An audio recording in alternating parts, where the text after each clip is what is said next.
I'm here with our SNY Jets analyst, Ray Lucas. And Ray, preseason game coming up. What can you expect in the second preseason game? I could expect the starters to play a little bit more, but I'm really looking forward to the backups.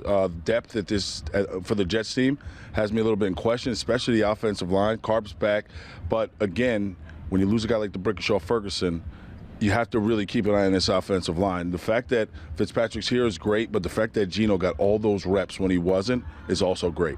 All right, as a player, you're trying to make this team. How do you use this second preseason game? The same as you use the first. Whatever has to be done, has to be done. You can't leave anything left in the tank. It has to be emptied out, especially for the guys who are on the bubble. We're talking about, Marshall, the kid from Ohio State, another guy who I think we found the kickoff returner, but he made huge plays at Ohio State a year ago when I was covering Rutgers.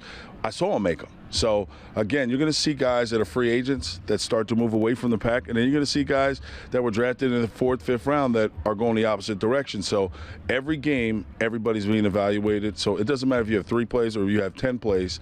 It's got to be 100% every single play. All right, 4 quarterbacks on this roster. Hackenberg hasn't seen time, probably not going to see time in the second preseason game.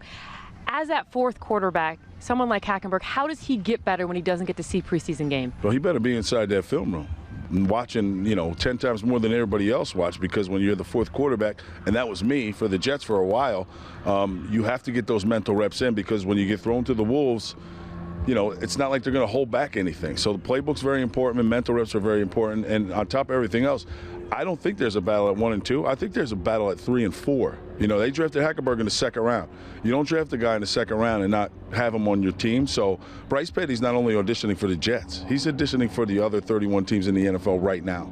So you said you don't think there's a competition between 2nd and 3rd. You think Gino's a legitimate backup, and There's no question. There is no question. And I've just been watching him, the last couple times I've been here, watching him in the games and stuff like that. He's definitely taking the next step.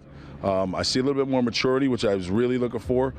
The velocity is there. And I mean, mustard, hot Dijon mustard velocity. So I think Geno Smith is a definite backup. And let's face it, in this day and age in the NFL, if you don't have a quality backup, that's the difference between making the playoffs or not making the playoffs. And I think the Jets are solid at 1 and 2.